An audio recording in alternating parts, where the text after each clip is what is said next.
Buenas tardes a todos. En la clase de hoy vamos a discutir el modelo de Eversmold, un modelo del transistor que analiza el comportamiento del transistor en todos los modos de operación. Entonces es un modelo más general a los modelos que ya hemos trabajado anteriormente, que son el modelo híbrido y el modelo RE. En primer lugar, quería que recuerden que un modelo es un circuito equivalente que nos permite facilitar el análisis del circuito. Por ejemplo, cuando nosotros trabajábamos el diodo ideal o el diodo simplificado, la idea es que eran circuitos mucho más sencillos para no tener que utilizar las ecuaciones exponenciales del diodo. Entonces, de la misma manera, el modelo de Eversmold permite analizar el comportamiento de las corrientes del transistor para todos los modos de operación, es su principal característica. Entonces, este modelo fue formulado en 1954 por James Evers y John Moll en Estados Unidos. Como dato curioso, uno de los dos inventores de este modelo murió muy joven, a la edad de 37 años. Los dos formularon juntos el modelo a la edad de 33 años y uno de ellos murió a los 37. Este modelo se denomina un modelo de gran señal. Entonces, la característica es que este modelo sirve para cualquier señal de entrada y para cualquier modo de operación. Como mirábamos en el modelo RE y en el modelo híbrido, la idea es que estos modelos sirven para pequeñas variaciones alrededor del punto de operación que se programa en DC, mientras que este modelo de Eversmold sirve para cualquier modo de operación. Generalmente este es el modelo que se utiliza en los programas de simulación. Es decir, cuando ustedes activan un simulador, por ejemplo, Multisim, Proteus, este tipo de simuladores no utilizan las fórmulas del funcionamiento de los transistores reales, sino que utilizan este modelo Eversmold para calcular las corrientes y voltajes del transistor. Entonces, como un repaso para mirar bien cuál es el alcance del modelo de Eversmold, recuerden que en un transistor tenemos básicamente 4 regiones de operación. La región de saturación, que es cuando el diodo base emisor y el diodo colector base están polarizados en directa. Entonces decimos que en esta zona de operación el transistor se comporta como un cortocircuito. Tenemos la región de corte, que es cuando el diodo base emisor y el diodo colector base están polarizados en inversa, de manera que el transistor se comporta como un circuito abierto.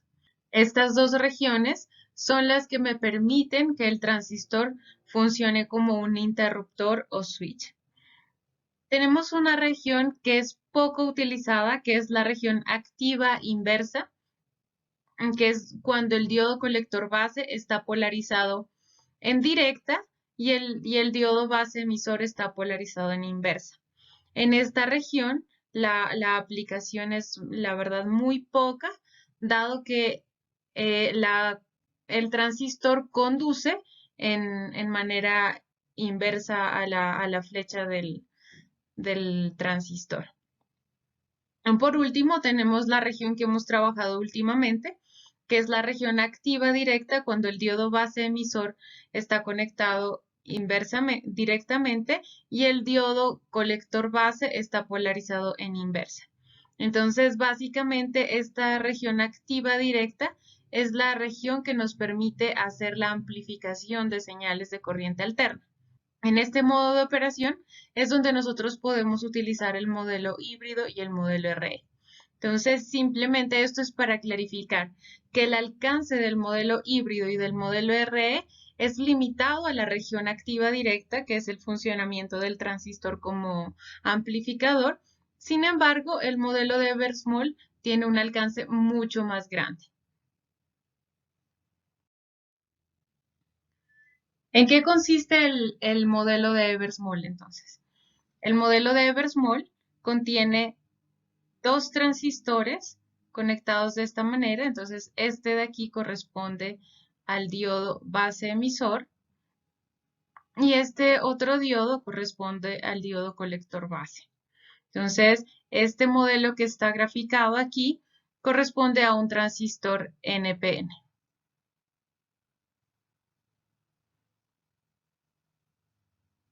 Si nosotros pensamos en un transistor PNP, los diodos estarán en sentido contrario. Entonces, este será el signo negativo, este es el negativo, y aquí está la zona de juntura que es positiva. Además del diodo, también tiene una fuente de corriente dependiente que está simbolizada aquí como alfa R y R y del lado de acá como alfa F y F. Entonces aquí podemos identificar los tres terminales del transistor, emisor, base y colector, donde cada uno de ellos lleva su corriente, la corriente de emisor, la corriente de base y la corriente de colector. Entonces, la corriente que pasa a través del diodo base emisor se llama como IF, y si se dan cuenta aquí podemos ver fácilmente que la corriente de emisor va a ser igual a IF menos alfa R y R que está en sentido contrario. Entonces, la corriente de emisor es igual a IF menos alfa R por IR. Por otro lado, como podemos ver en el lado derecho, tenemos que la corriente de colector es igual a AF, alfa F y F menos IR. Recapitulando, el modelo de Eversmoll contiene dos diodos, 1 y 2, que representan la unión base-emisor y la unión base-colector. Dos fuentes de corriente, alfa R y R y alfa F y F, que cuantifican el transporte de portadores minoritarios a través de la base. Entonces, podríamos decir que estas fuentes de corriente representan las corrientes de saturación inversa, que como ustedes saben, se deben a los portadores minoritarios que existen en los semiconductores. Los parámetros de este modelo entonces son alfa R y alfa F, que son los factores de transporte de portadores minoritarios, y B, que es la corriente de base, aquí simbolizada en este sentido, y C, que es la corriente de colector, y E, que es la corriente de emisor. Entonces, miren que en este modelo de Eversmoll podemos reconocer el análisis que se hace como teniendo el transistor como un gran nodo, ¿no? Si recordamos la analogía hidráulica que hay de un transistor, teníamos que la corriente de emisor es igual a la corriente de base más la corriente de colector, ¿no? Entonces aquí se cumple también esa ley. Por último tenemos IF, que hace referencia al diodo que pasa a la corriente que pasa a través del diodo base emisor, y IR, que hace referencia a la corriente que pasa a través del diodo base colector. Para calcular las corrientes que pasan a través del diodo, el modelo de Eversmoll utiliza la ecuación exponencial del diodo. Entonces, si ustedes recuerdan, estas corrientes se pueden escribir como la corriente de saturación inversa por E al voltaje del diodo sobre el voltaje umbral menos 1. Entonces, para el diodo de base emisor, que es este que está aquí, tendríamos que la corriente que circula a través del diodo es la corriente de saturación inversa por E al voltaje base emisor sobre el voltaje umbral, que generalmente es 0,7, menos 1. Y para el diodo de base colector, tendríamos que la corriente sub R es igual a la corriente de saturación inversa por E al voltaje base colector sobre el voltaje umbral menos 1. Entonces, recordemos que el voltaje umbral son los 0,7 que caen en el diodo. Para calcular las corrientes que pasan a través de los diodos, El modelo de Eversmoll utiliza la ecuación exponencial. Si ustedes recuerdan, esta ecuación nos dice que la corriente que pasa a través de un diodo es igual a la corriente de saturación inversa por E al voltaje el voltaje del diodo sobre el voltaje umbral menos 1. Entonces, para el diodo base emisor, que es el diodo de aquí, podríamos decir que la corriente sub F es igual a la corriente de saturación inversa por E al voltaje base emisor sobre el voltaje umbral menos 1.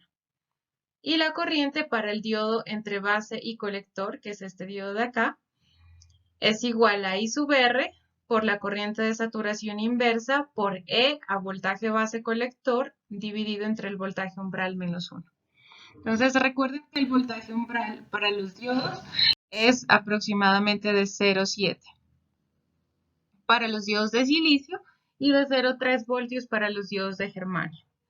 Y estas corrientes de saturación inversas, en este caso la corriente de saturación inversa en el emisor o la corriente de saturación inversa en el colector, ya dependen de qué tan dopado es el material semiconductor en cada transistor.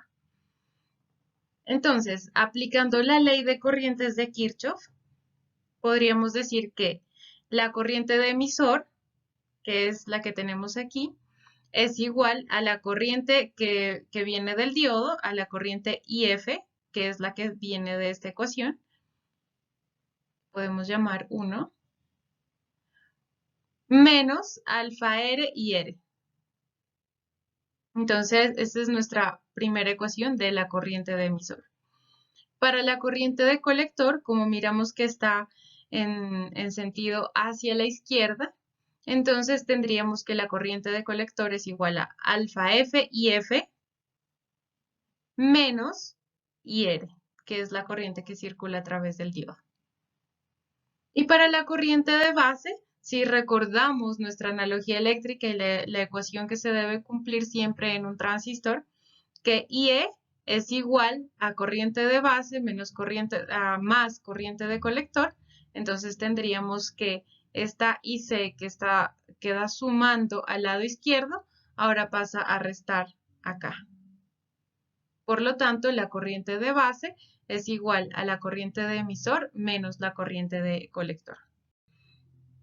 Teniendo ya estas tres ecuaciones, las tres ecuaciones anteriores que me definen corriente de emisor, corriente de colector y corriente de base, y reemplazando las ecuaciones exponenciales que hacen referencia a IF e IR, tenemos que esta es nuestra expresión para la corriente de emisor, esta es nuestra expresión para la corriente de colector y esta sería nuestra expresión para la corriente de base.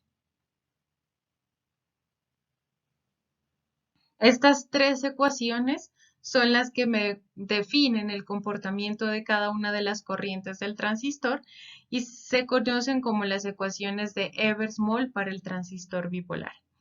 Como un dato importante, recuerden que este parámetro alfa, cuando el transistor está polarizado en directa, es muy cercano a 1, generalmente está entre 0,98 y 0,99, mientras que el mismo parámetro alfa, cuando el diodo está polarizado en inversa, puede tomar valores entre 0,1 y 0,5.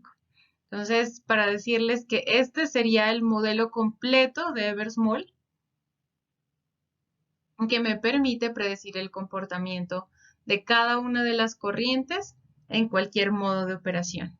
A continuación, analizaremos ya específicamente cuáles son los modos de operación del transistor y cuáles son las simplificaciones que nosotros podemos tener en estas ecuaciones.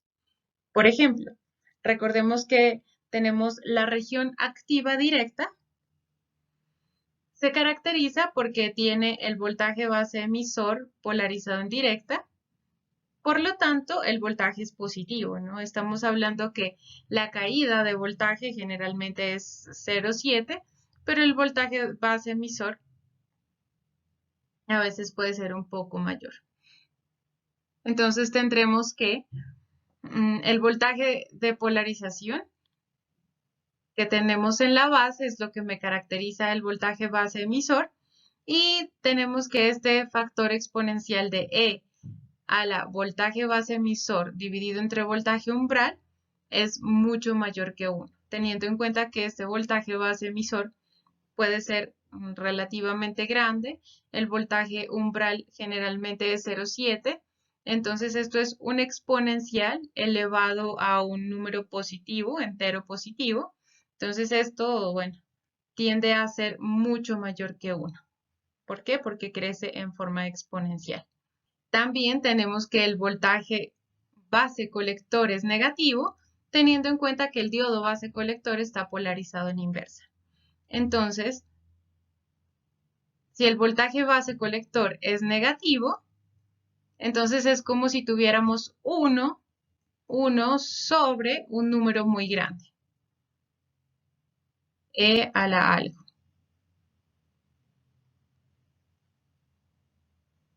Este 1 sobre un número muy grande, pues es mucho menor que 1. Esto hace que las ecuaciones que me definen el comportamiento de mi transistor puedan ser simplificadas de esta manera. Entonces tenemos que IE está definido solamente por la ecuación exponencial, es decir, que la corriente de emisor básicamente consiste en la corriente que pasa a través del diodo. Podemos despreciar la corriente inversa. La corriente de colector es alfa IE, es alfa IF, que es la que tenemos aquí, que es esta misma de acá.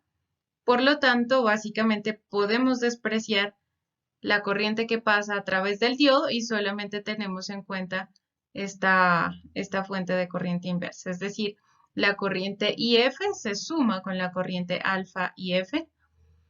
Y para la corriente de base tendremos que esta es 1 menos alfa F por IE, que generalmente tiene valores muy pequeños. Entonces recuerden que en la región activa directa, que es la que hemos venido trabajando, aproximadamente IE es igual que IC, teniendo en cuenta que este alfa es muy cercano a 1. Entonces ahí tenemos que IE es aproximadamente igual a IC y que la corriente de base es relativamente pequeña. Es decir, si esta está del orden de los miliamperios, generalmente la corriente de base está en el orden de los microamperios o nanoamperios. El modelo Eversmol para la región activa inversa se caracteriza porque tiene el diodo base emisor polarizado en inversa y por lo tanto el voltaje base emisor es negativo. En este sentido ya habíamos visto que cuando este exponente es negativo, es como si tuviéramos 1 sobre un número muy grande. Esto es mucho menor que 1. Se lo puede despreciar. Y si el voltaje base colector es positivo, teniendo en cuenta que está polarizado en directa, entonces eso hace que el exponente del número neperiano sea positivo y por lo tanto esto es mucho mayor que 1. Esto hace que las ecuaciones de Eversmol se simplifiquen a estas ecuaciones de aquí. Entonces tenemos que IE es igual a alfa R por IR. Entonces básicamente estamos despreciando la corriente que circula a través de este diodo y solamente tenemos la ecuación, la corriente que circula a través de la fuente de corriente. Para el colector, miren que en este caso la corriente no circula en este sentido, sino que en el sentido de acá, sino que circula en sentido inverso, es decir, despreciamos la corriente inversa y tenemos la ecuación de este diodo de acá. Y tenemos por último la corriente de base, que sí tiene este sentido de aquí y que generalmente también es relativamente poca, ¿no? Entonces, este es el modelo de la región activa inversa que no tiene muchas aplicaciones, pero lo que podemos ver es que en esta región activa inversa la corriente de emisor circula en sentido contrario al que nos da la flecha del transistor. Entonces, si este es nuestro transistor y está polarizado en la región activa inversa, entonces el transistor está conduciendo en este sentido. La región de corte se caracteriza porque tiene el diodo base emisor no polarizado. Recordemos que esta región es cuando nosotros colocamos que el voltaje de entrada, el voltaje por la base, es igual a 0. Por lo tanto, el voltaje base emisor va a ser igual a 0. Y aquí tenemos un exponencial elevado a la 0. Entonces recordemos que cualquier número elevado a la 0 es igual a 1. Por lo tanto, el exponencial va a ser igual a 1. Para el caso del voltaje base colector, está polarizado en inversa, de tal manera que el voltaje base colector es negativo y por lo tanto, como ya habíamos visto, esto es igual a 1 sobre un número muy grande, que es un valor mucho menor que 1. Aquí tenemos el modelo de Eversmoll en la región de corte. Entonces, recordemos que en la región de corte, los dos diodos están polarizados en inversa. De tal manera que casi que podríamos decir que podemos despreciar las corrientes de los diodos aquí. Los dos diodos se comportan como circuitos abiertos. Las ecuaciones simplificadas son que la corriente de emisor es igual a alfa R por ICS, es decir, solamente tendríamos presente el efecto de esta fuente de corriente. La corriente de colector es ICS, es decir, solo tendríamos en cuenta el efecto de esta corriente. Y la corriente de base circularía en sentido contrario y es igual a 1 menos alfa R por ICS. Entonces, cuando nosotros miramos el modelo entre emisor y colector, tendríamos que básicamente tenemos una corriente muy pequeña que es debida a los portadores minoritarios, sería la corriente de saturación inversa del colector, que es como la corriente que circula a través de una resistencia muy alta. Entonces, que puede estar en el orden de los megaohmios, entre los 1 y 10 megaohmios. Entonces, este es el comportamiento que se presenta entre emisor y colector cuando el transistor está en la región de corte. En la región de saturación, los dos diodos del transistor están polarizados en directa. Por lo tanto, los dos voltajes, voltaje base emisor y voltaje base colector, son positivos, de tal manera que los dos exponenciales son mucho mayores que 1. En este sentido, las ecuaciones que definen el comportamiento en esta región son estas. La corriente de emisor es igual a esto, la corriente de colector y la corriente de base, ¿no? Entonces, miren que aquí únicamente estamos despreciando el 1 que que está restando en estas dos ecuaciones, ¿no? Como los dos diodos del transistor están polarizados en directa, entonces miramos aquí, por ejemplo, la caída de voltaje en el diodo base colector es 0,7 voltios. La caída de voltaje en el diodo base emisor es aproximadamente 0,8 voltios. Y por lo tanto, la caída de voltaje entre el colector y el emisor es igual a voltaje base emisor menos voltaje base colector, es básicamente 0,1 voltios, ¿no? Entonces, recordemos que en la región de saturación nosotros decimos que el transistor se comporta como un circuito cerrado, como un cortocircuito, ¿no? Entonces, en esta región de saturación, la corriente que circula por aquí es la corriente IF. Tenemos también la corriente IR.